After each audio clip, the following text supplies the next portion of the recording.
E já estamos a resolver a questão número 2. O dihidrogênio necessário para a produção de amoníaco pode ser produzido por eletrólise de água.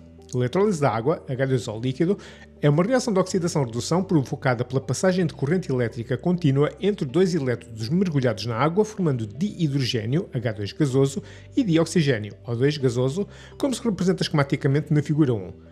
Obtém-se hidrogênio verde quando, para a eletrólise da água, se recorre a energia elétrica proveniente de fontes renováveis. Investigações recentes mostram que a eficiência da produção de H2 gasoso aumenta quando se submetem os elétrodos a subtrações, uma vez que os gases formados são mais rapidamente removidos da superfície dos elétrodos. No destaque lateral da figura 1 apresentam-se as zonas de compressão e de rarefação da água junto ao elétrodo positivo, formadas devido à propagação dos ultrassons emitidos pelo altifalante. 2.1. A eletrólise da água pode ser traduzida por 2H2O líquido origina 2H2 gasoso mais O2 gasoso. Nesta reação, o hidrogênio reduz-se ou oxida-se, pois o seu número de oxidação aumenta ou diminui. Então vamos lá começar a atribuir os números de oxidação aqui ao hidrogênio. Aqui, na molécula de água, o hidrogênio, por estar a fazer parte de um composto, é sempre mais um, exceto nos hidratos metálicos, mas o oxigênio não é um metal, portanto não é um hidrato metálico, nesse caso seria menos 1. Portanto aqui, o número de oxidação a atribuir é mais 1. Aqui, temos substância elementar. Portanto, substância elementar vem com o número de oxidação 0. Ok, então qual foi a variação? A variação foi de mais 1 para 0. Portanto, obviamente diminuiu, não é? E agora, uma diminuição do número de oxidação corresponde a uma redução ou uma oxidação. Bom, e aqui é basicamente só saber a teoria. Portanto, uma redução do número de oxidação corresponde, cá está, a uma redução. Né? Diminuição, redução, portanto, tem tudo a ver. Portanto, aqui nós vamos escolher a opção C. Quem realizou a versão 2 é a opção B. 2.2. Durante a eletrólise da água, estabelece-se um campo elétrico entre os dois elétrodos cujas linhas de campo nunca se cruzam ou se cruzam e tem sentido do elétrodo positivo para o negativo ou do elétrodo negativo para o positivo. E aqui nesta é mesmo só saber a teoria. Portanto, as nossas linhas de campo elétrico nunca se cruzam e, por convenção, saem do polo positivo e vão para o polo negativo. Neste caso aqui vamos escolher a opção A, quem realizou a versão 2 é a opção C. 2.3. A figura 2 apresenta numa dada escala e no instante t o destaque lateral da figura 1.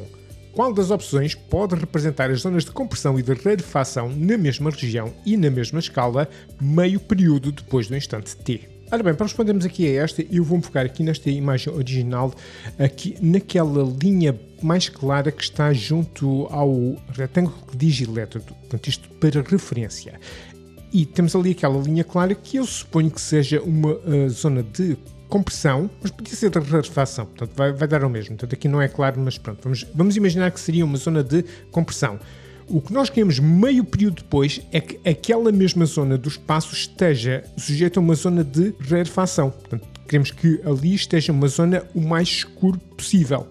E das opções que nós temos aqui, estão lá próximas, mas não é bem isto, é mais a B. Portanto, está exatamente, aquela linha do elétrodo está exatamente a meio de duas linhas de compressão, uma um pouco mais acima e outra um pouco mais abaixo.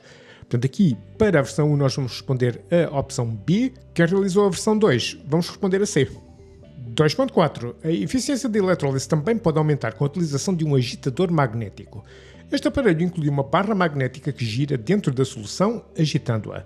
A figura 3 representa um agitador com a barra magnética de comprimento L mergulhada na solução. Considere que a barra magnética gira a 600 rotações por minuto e que o ponto P, situado na extremidade da barra, tem velocidade de módulo 0,628 m por segundo e descreve uma trajetória circular de raio L sobre 2. Calcule o comprimento da barra magnética. Apresento todos os cálculos efetuados. Então, aqui neste tipo de exercícios existem sempre várias maneiras diferentes de fazer, portanto, elaborar o nosso raciocínio. Esta que eu vou fazer agora é uma sugestão da minha parte, aquela que eu acho mais rápida e cómoda e conveniente, mas existem outras maneiras de raciocinar e de fazer os cálculos até chegar ao valor final. E eu, primeiro vou começar por anotar os nossos dados, como habitualmente. Portanto, vamos ter que a nossa velocidade angular é 600 rotações por minuto. E isto não é muito óbvio, porque nós estamos habituados a nossa velocidade angular a vir em radiante por segundo. Portanto, esta aqui é uma unidade que não é SI, e nós daqui a pouco já vamos converter para SI. Depois dizem-nos que a velocidade de uma das extremidades é de 0,628 metros por segundo e que o raio é de L sobre 2. Então, temos aqui basicamente uma barra deste género aqui, né? Gira em torno do seu centro, portanto assim, e portanto isto aqui é comprimento L e portanto o nosso raio é só isto aqui, portanto é a raio que é L sobre 2, porque gira em torno, cá está, do centro da barra.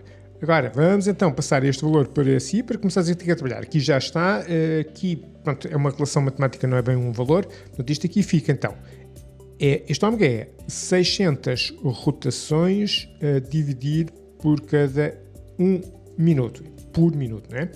Vamos passar as rotações para radiano e vamos passar os minutos para segundo. Então, desde aqui é óbvio, passa a 60 segundos, não é? As rotações, a gente já sabe que cada rotação vai corresponder a 2π radiano, não é? Portanto, nesse caso, 600 rotações há de ser 600 vezes 2π e isto aqui, então, já vem naturalmente em radiano. Muito bom. Aqui vamos fazer as contas e isto dá 600 a dividir por 60 dá 10, portanto fica 10 vezes 2, 20. 20π radiano por segundo. E a partir daqui é aquela relação que nós usamos em quase todos os cálculos deste género, portanto o V igual a ômega R, que se encontra no formulário, ômega R, e agora se calhar podemos substituir o nosso raio por L sobre 2. Porquê? Porque o nosso objetivo é calcular precisamente o valor do L, do comprimento da nossa barra. Portanto, daqui sempre que V igual a ômega vezes L sobre 2 e vamos resolver esta equação em ordem ao comprimento da barra. Ou seja, este 2 está a dividir, passa para aqui a multiplicar, fica 2V igual a ômega vezes o comprimento. E agora este ômega que está a multiplicar passa para aqui a dividir. Eu vou já trocar os dois membros, fica L igual a 2 velocidade linear sobre velocidade angular. Muito bom. Daqui sabe então que o comprimento da nossa barra é 2 vezes a velocidade aqui dos extremos, ok? Que é 0,628 metros por segundo a dividir por este ômega, que é para todos os pontos da barra. Portanto, esta velocidade aqui é só para a velocidade dos extremos. Portanto, a velocidade angular é para todos os pontos da barra e é, cá está, estes 20π radiano por segundo. Ora bem, este dá-nos então aqui um valor que nós vamos passar, se calhar, para notação científica, só mesmo por causa dos algarismos significativos. Aqui vamos admitir que tem 3, aqui tem 3, portanto vamos dar 3 algarismos significativos e vai dar 1,99 vezes 10 a menos 2, mas atenção, a seguir a este 9 vem um 8, o que faz com que este 9 arredonde para 0. Se este 9 arredonda para 0, faz com que este 9 também arredonde para cima para 0. E se este 9 arredonda para 0, faz com que este 1 arredonde para cima para 2. E, portanto, o nosso valor final vai ser este aqui. Isto vem em metro. E é este, então, o nosso resultado final. 2.5. A passagem de corrente elétrica através da água pode ser facilitada adicionando-se, por exemplo, hidróxido de potássio, KOH, massa molar 56,11 grama por mol, uma base forte muito solúvel em água. O pH da solução pode ser medido com um aparelho medidor de pH. Este possui 2 elétrodos, entre os quais estabelece uma diferença de potencial U, que é a função do pH da solução. A figura 4 apresenta o gráfico do módulo da diferença de potencial, módulo de U, em função do pH da solução, em análise a 25 °C. Admite que ao medir o pH de uma solução de KOH se estabelece uma diferença de potencial aos terminais dos elétrodos idêntica à que se obteria aos terminais de uma resistência de 2,0 vezes 10 à sexta ohm percorrida por uma corrente de 1,75 vezes 10 a menos 7 ampere. Determina a massa de KOH necessária para preparar 500 cm3 dessa solução. Apresente todos os cálculos efetuados. Então o que nós queremos saber é a massa de hidróxido de potássio que é necessário colocar numa determinada solução para obter um certo e determinado pH. Bom, temos aqui várias coisas para vários exercícios encadeados uns nos outros, muitos cálculos auxiliares. Então vamos começar pelo básico dos básicos. Como é que eu vou buscar a massa de uma determinada substância cuja massa molar eu tenho. Bom, eu sei que o número de mol é igual à massa sobre a massa molar e, portanto, daqui sabemos que a massa, pode ir logo diretamente para esta, o número de mol a multiplicar pela massa molar. Ou seja, a massa que nós queremos de KOH vai ser igual ao número de mol a multiplicar por 56,11 grama por mol, que já nos dão. Portanto, isto aqui, 56,11 grama por mol, já é um dado do problema. Portanto, agora é só saber qual é o número de mol que eu tenho naquela solução. E por se tratar de uma solução, tem um determinado volume, que nós por acaso até já temos. Então, por exemplo, nós sabemos que a concentração molar é igual ao número de mol, cá está, dividido pelo volume. E nós estamos interessados em preparar um volume de 500 cm cúbico. Nós vamos já passar para decímetros cúbicos, nós gostamos desta coisa de mol por decímetro cúbico, portanto que é igual a 0,500 decímetro cúbico. Fica já aqui, portanto é número de mol a dividir por 0,500 decímetro cúbico. Então sai daqui que, se eu passar este 0,500 do volume para aqui a multiplicar, sabe que o número de mol que eu necessito de KOH vai ser 0,500 a multiplicar pela sua concentração. Agora tenho que ir fazer um outro cálculo aqui buscar a concentração de KOH. E nós sabemos, dizem-nos logo no enunciado que o KOH é uma base forte, muito solúvel em água. Portanto, nesse caso, quando eu coloco KOH estado sólido, isto imediatamente dá K mais aquoso e OH menos aquoso. Portanto, e em particular nesta proporção estequiométrica de 1 para 1. E eu sei também que toda esta quantidade de OH-, ou seja, a concentração que eu obtiver daqui é exatamente igual à concentração da base não ionizada. Cá está mais uma vez por se tratar de uma base forte. Portanto, o que é que nós vamos querer calcular? Vamos calcular aqui a concentração de OH-. Ora, a concentração de OH-, eu vou se calhar lá pelo KW, para evitar aqui situações relacionadas com o pH igual a 14. Então vamos fazer que a concentração de H3O+, vezes a concentração de OH- vai ser igual ao nosso KW.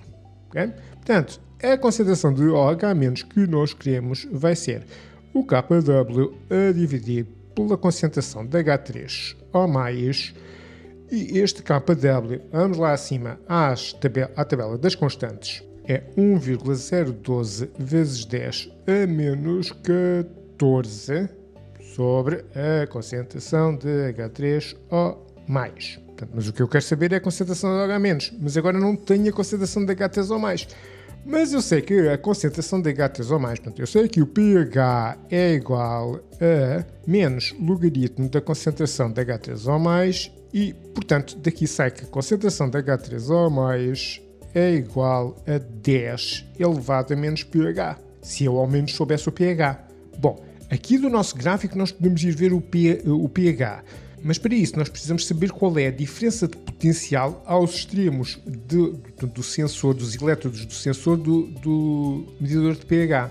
E não nos dão essa informação diretamente. Dizem-nos, no entanto, que o módulo da diferença de potencial aos extremos daquele medidor de pH é o mesmo que seria aos extremos de uma resistência de 2,0 vezes 10 à sexta ohm, que é traçado por uma corrente de 1,75 vezes 10 a menos 7 ampere. Bom, então vamos lá pela lei de Ohm, U igual a RI, ou então se não se recordarem fazem R igual a U sobre I e depois resolvem para aqui, e portanto daqui sabe que se eu tiver uma resistência de 2,0 vezes 10 à sexta ohm que esteja a ser atravessada por uma intensidade de corrente de 1,75 vezes 10 a menos 7 ampere, isto vai nos dar automaticamente uma diferença de potencial de 0,35 volt. Só que no nosso gráfico não vem em volt, vem em milivolt. Bom, isto é a mesma coisa que, portanto, multiplica por 1000, fica 350 milivolt. Muito bom. Agora então aqui, por leitura direta do nosso gráfico, para uma diferença de potencial, uma tensão de 350 mV, vai corresponder um pH de 13,0. Ok, agora já podemos andar aqui com estes cálculos por aqui acima até chegarmos aqui à massa do hidróxido de potássio, que é aquilo que nós queríamos. Portanto, com este pH eu já vou substituir aqui na fórmula e sabe que a concentração de H3O+, vai ser igual a 10 elevado a menos 13,0. Isto dá simplesmente, vamos dar aqui 1,00 vezes 10 a menos 13 mol por decímetro cúbico. Mais uma vez, porque eu sei que isto é uma base forte, muito solúvel, e esta concentração aqui é a mesma que esta. Mas isto ainda não é a concentração de OH-, é a concentração de H3O+. Mas já tínhamos visto que a concentração de OH- era só o KW a dividir por por esta concentração, que eu não tinha, mas agora já tenho. Pronto. Agora, este cálculo aqui, eu vou se calhar fazer aqui. Então, a concentração de OH- vai ser 1,012 vezes 10 a menos 14 sobre 1,00 vezes 10 a menos 13. Agora vamos apresentar isto também em notação científica, que aqui tem 3, vai ficar 1,01 vezes 10 a menos 1, isto é em mol por decímetro cúbico. Muito bom. Qual era o objetivo de ir buscar a concentração do íon OH-? Era ir buscar a concentração de KOH, porque, mais uma vez, por se tratar de uma base forte, esta concentração é igual a esta. Bom, então nesse caso já tenho a concentração de KOH, já posso substituir aqui. E então, daqui, como eu já tinha o volume da nossa solução, daqui eu obtenho o número de mol de KOH. Portanto, isto vai ser 0,500 vezes 1,01 vezes 10 a menos 1. E ok, vou colocar aqui. O resultado é 0,051 e isto vem mol. Okay? Ou em alternativa 5,1 vezes 10 a menos 2.